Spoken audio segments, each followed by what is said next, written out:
Okay, there is a market out there, and it's a big market, all right? We're talking $1.5 roughly billion over the first 3 years before the quantitative restrictions are removed, and then we can sell a hell of a lot more. So how do we actually create these credits? Because as I said, it's not like any other commodity. You're selling something that's locked up in the trees, all right? You're selling carbon that's either locked in the trees or in the vegetation or in the soils. It's not something you take off the farm. And in many cases, when you're talking about abatements, you're actually selling something you didn't do. You're selling not carbon, all right? Because you're not creating a greenhouse gas emission through methane releases or nitrogen oxide releases. So how do we actually create these? And because we can't bundle it up and send it anywhere, we can't weigh it, we can't check the protein content, we have to have these systems about how we actually calculate, monitor and report the carbon. And this is where the paperwork comes and the administrative burden comes. And this is where, if you want to create carbon credits, this is the section of the presentation that's going to mean the most. But before we get into that, one thing that really needs to be stressed is we're not talking about carbon or farming. It's carbon and farming. And importantly, part of what the CFI is doing is trying to help farmers to undertake actions that are going to prepare people for the predicted climate change. All right, now I'm not a climate scientist by any stretch of the imagination, but we live in a land of extremes. There's no question about that. It gets hot, it gets cold, we have wind, we have bushfires, we have droughts, we have all sorts of things. So even if we undertake some of these actions and the climate change doesn't occur, we're still going to be undertaking actions that are going to protect us against those weather extremes. The other thing is it also provides the revenue to offset your expected increases in costs. Again, no other sector of the economy can do that, only agriculture. It'll reduce your exposure to that carbon price. So by undertaking these activities, you become more efficient. For example, if you're using less fertiliser, you're releasing less nitrogen, you're more efficient in what you're doing, so you're getting better bang for your buck. And it'll increase your property productivity. And this is when you start thinking about things like integrated carbon farming. If you can imagine on a hot day or a cold day, you've got a cow or a sheep who's eating some food that's been grown on some ground that's actually got high soil carbon in it, it's retaining the moisture, it's hung on a little bit better in the drought, it's then standing under some trees that are providing shelter for it, it's producing food and fibre, it's got a more efficient digestive system, you're getting a more efficient animal. You're getting more food and fibre for your input costs. So your property is becoming more efficient as you go. And the opportunities. So where are the opportunities in carbon farming? Where can we actually make money? Well, if you can keep in mind one of the basic concepts is what is the net effect on the atmosphere? How am I stopping carbon going into the atmosphere, or how am I taking it out of the atmosphere, and how am I storing it in my vegetation and soils? And I like to think in terms of sources and sinks. Where is it coming from, and how do I stop it? So some of the opportunities are things like fertiliser and manure management, reducing the enteric fermentation of ruminants, avoiding deforestation, looking after your crop residue, rice emissions management, legacy landfill for the councils, looking at waste management, savanna burning in the Northern Territory, and even shooting camels.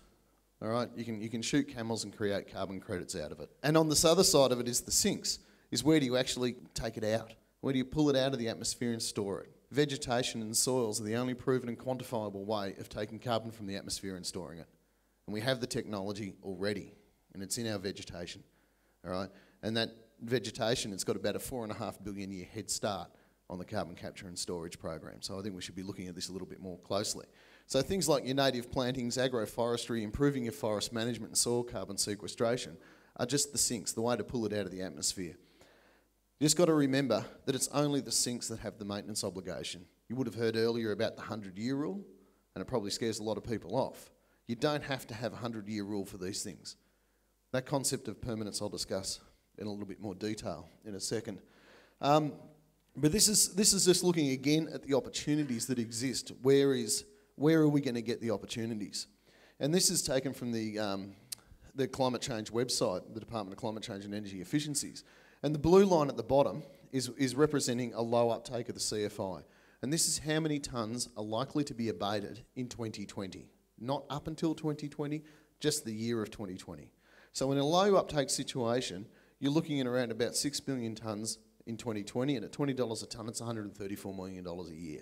A high uptake, they're looking at 22 million tonnes a year coming out of the being taken out of the atmosphere or restricted from going into the atmosphere, which is about 425 million tonnes. But where it's going to come from is the interesting one. I don't know if we saw earlier about where the emissions, but the bulk of emissions of Australian agriculture come from enteric fermentation of ruminants. And if you actually look at it on this one, it's actually enteric fermentation is there. It's not going to be a huge provider of carbon credits. Right? It's just not that easy to do. Right? There's a lot of work that can be done in it. We can make our cattle and sheep more efficient, but when it comes to actually generating carbon credits, it's not going to be there. What you're going to get is a lot occurring in avoided deforestation and regrowth and revegetation of degraded lands. And interesting, soil carbon is also not a very high contributor to the market. So when you're starting to think, okay, I've got these opportunities on my land, I know a market's out there, where am I going to make my money? Because as land use managers or land managers, you have to think about what is the good land use that you're using for your soil or for your property. And really, you've got to keep your money coming in because if you're not sustainable economically, you're not going to be able to be sustainable environmentally.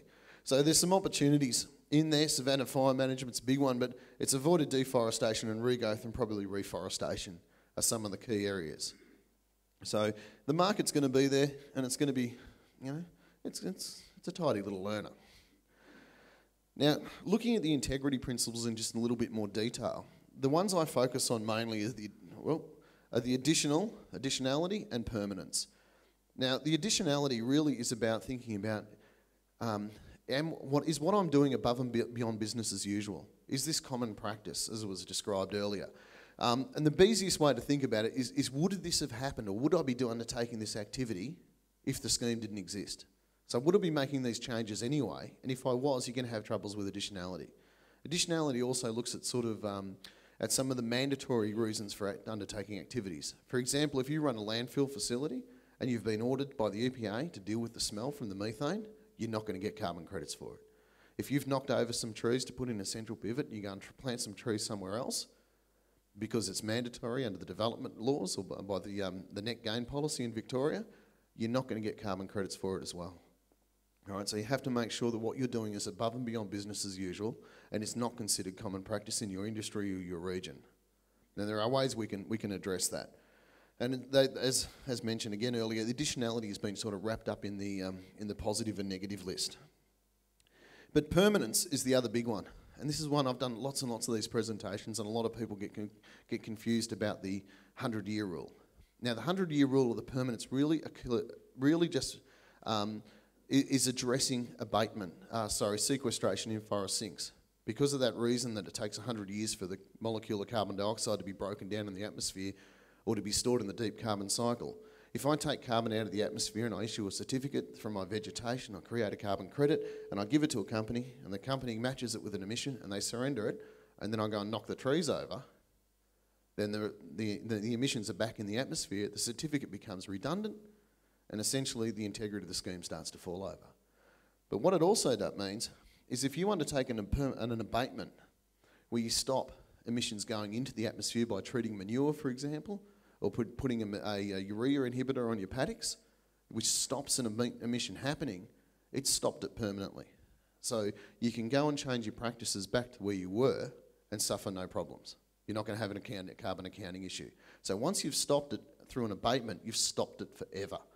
So that permanency applies doesn't really apply to abatement activities, to those sources.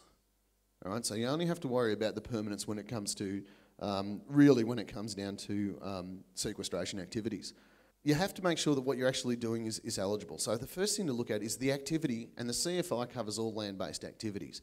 One of the things that we talk about, and one of the basic concepts of carbon farming, is what we're trying to prove is what is the change in carbon associated with a parcel of land that can be attributed to my management. All right, so there has to be some eligibility criteria around that. And the first one is be within the scope of the CFI. And this is the memorandum of explanation of the government legislation. So at the top we have the legislation that tells us what's in and what's out.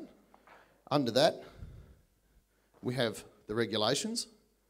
Okay, so you have to be within the regulations as well. Out of the regulations comes a positive list.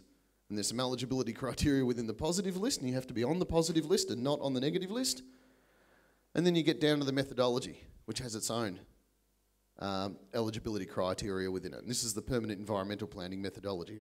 So you need to make sure that you meet all these eligibility criteria. So you have to meet those integrity principles, and then you have to fit within the scope of the CFI, be on the positive list, not on the negative list, and have an approved methodology and meet that methodology criteria. All right? Because remember, it's not something that we can bundle up, take to market. I can't go and check the microns or the protein content. So you've got to have all these sort of airtight policies and procedures and systems. The positive and negative list is a little bit more detail like that. These are dynamic lists. They're going to change over time.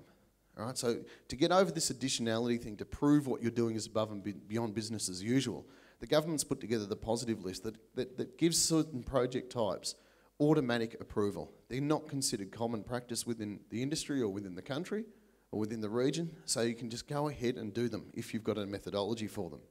And an example of that is the permanent environmental plantings. You don't need to prove additionality if you want to go and do a land care planting. You can just go and do it, and it's considered additional. There's a methodology out there. You can create carbon credits now. Right? It is happening. We've got people who are doing it immediately.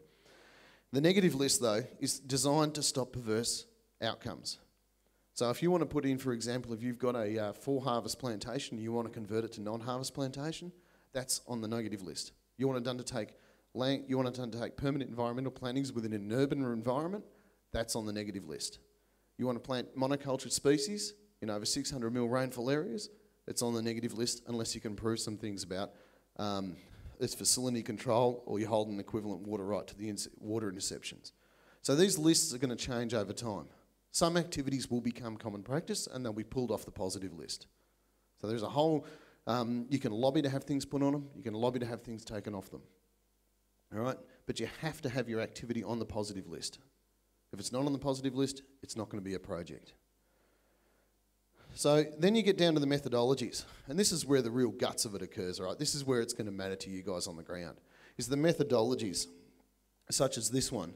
This spells out all the rules and regulations about how you monitor, how you report, how you calculate your carbon, how you stratify your block, how do you do the actual project, how do I implement it on the ground. And these methodologies are quite complex documents, but once they've been created and approved, or once they've even been created, they're put on the web and anyone can use them.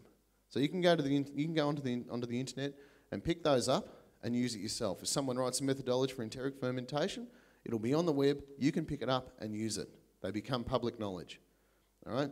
So they are fairly difficult to produce. As long as you keep in mind the integrity principles, etc., you can write one. There's a template on the web, and the government's actually put out a fair bit of money, about $15 million recently, for people who want to write these. And this is part of the reason for a market-based instrument. This list here of all the types of methodologies that are coming and that we've got is by no means an exhaustive list. All right? Part of having a market-based mechanism is to try and unlock the innovative capacity that exists within the farmers. If you can think about the integrity principles, you think about where the opportunities exist on your property with your sources and your sinks, and you think you've got a project, then the next step is to write a methodology for it. At the moment, we only have permanent environmental plantings, methane capture and destruction from landfills and piggeries, and savanna burning. We don't have a hell of a lot of the methodologies yet. All right? And that's one of the reasons the government released the funding. So these are the only types of projects you can actually undertake at the moment. However, there's a whole heap coming. All right? There's avoided emissions from diverting waste, biodigesters in piggeries. We have the methodology management of large feral herbivores, which can be summed up as shooting camels. Native forest protection projects, reforestation and afforestation. This is just what's on the web. At the moment, I know there is another lot coming. We have the soil carbon one being developed. We have a reforestation through the control of grazing, feral and domestic grazing pressures. And we have a saltbush one being developed as well. They can take months to get through though. All right? But these things are being developed, so there's going to be a hell of a lot more. And I would hope in the future there'll be dozens more. Maybe 40, 50 different methodologies to suit different industries and different enterprises. Because I know through my experience of dealing with landholders in this that no two properties are the same, no two landholders are the same. Every single property has different opportunities. Every separate single landholder has a different objective. And just remembering this is all voluntary. So, some people will want to do some things and some won't.